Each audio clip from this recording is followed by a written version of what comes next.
जा रहे हैं एक नया चैप्टर जो कि है लड्डू, मतलब डेसिमल। लेकिन आप लोगों के लिए क्या हो जाएगा?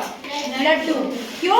जैसे आप लोग पूरा खाना खा लेते हो लेकिन उसके बाद आपका मन करता है थोड़ा कुछ मीठा हो जाए, तो वो जो मीठा है ना वही डेसिमल है। डेसिमल को हम ऐसे भी जानेंगे कि ये एक फ्रैक्शन का भाई है ना। जैसे हमने फ्रैक्शन में बात करी थी एक केक की, कि केक में से तुमने पूरा में से कितना पार्ट खाया है? एक पार्ट खाया है, दो पार्ट खाया है, कितने पार्ट खाए? वो हमने फ्रैक्शन में पढ़ा था। फ्रैक्शन को ही दूसरे तरीके से कैसे लिखा जाएगा वो क्या हो गया? डेसिमल। अब हम डेसिमल को लड्डू क्यों बोल रहे हैं? अब बताओ। जैसे आप खाना खाते हो तो आपको पूरा क्या कहते हैं? लड्डू।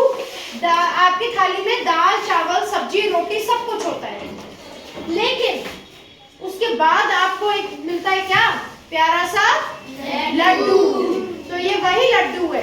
क्यों मैं ऐसा कह रही हूँ? सपोज किसी के 100 में से 90.5 मार्क्स आए, ठीक है? 100 में से 90.5 मार्क्स आए, मतलब 90 तो उसने यानी कि दाल, रोटी, चावल, सब्जी पूरे नंबर आए, लेकिन उसे थोड़े से और कुछ मिला यानी कि 0.5, उसका मतलब उसने लड्डू भी खाया, ठीक है? अब इसको लिखने का क्या तरीका है? लिखने का तरीका मैं तुम लोगों को बता रही हूँ। 1/100, ठीक, या 1/10, यानी कि इसने दाल, चावल, रोटी, सब्जी नहीं खाई। क्यों? क्योंकि इसने 0 क्या लिखा जाएगा? 1 पॉइंट के बाद हमें कितने लड्डू मिलेंगे वो हमें कौन बताएगा? वो हमें ये 10, 100, 1000 ये बताएंगे, ये नंबर्स बताएंगे, ठीक है? जैसे फॉर एग्जांपल 1, अब बाद में लिखा 1/10, इसका मतलब हमें एक लड्डू मिलेगा। क्यों? क्योंकि पॉइंट के बाद एक लड्डू, क्योंकि 10 में कितने लड्डू होते हैं? 100 में कितने लड्डू होते हैं? 2। तो हमें पॉइंट के बाद कितने लड्डू खाने को मिलेंगे? 2।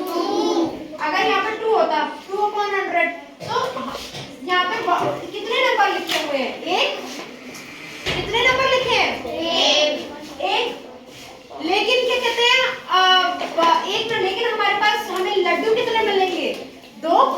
तो हम उसको कैसे भरेंगे? एक में 0, दूसरे के 2, ठीक है? समझ आया सबको? तो हम डेसिमल को आज से क्या बोलेंगे? खाने के बाद का लड्डू। और हम पढ़ेंगे कैसे? 0.5, चाहे कितना भी बड़ा है, अगर 0.5, 2, 3, 6, तो हम इसको ऐसे नहीं पढ़ेंगे कि 5236। हम कैसे पढ़ेंगे? 0.5236। अब मैंने ये कहा कि तुम्हें खाना मिला, तुम्हें खाना क्या मिला? तुम्हें खाना मिला सपोज 5, 2, 3/10। इसका मतलब पता है क्या हुआ? इसका मतलब ये हुआ कि 5, तुम्हें एक खाने के बाद कितने लड्डू? 1, ओनली 1। लेकिन हमारे पास संख्याएं कितनी है? 3। तो हम 2 को तो पूरा हमने दाल, चावल समझ के खा लिया, और उसी में से एक हमने पॉइंट के बाद लड्डू समझ के खा लिया। समझ आया? अगर यहाँ पे इसकी जगह पर 100 होता तो हम क्या करते? हम एक ही नंबर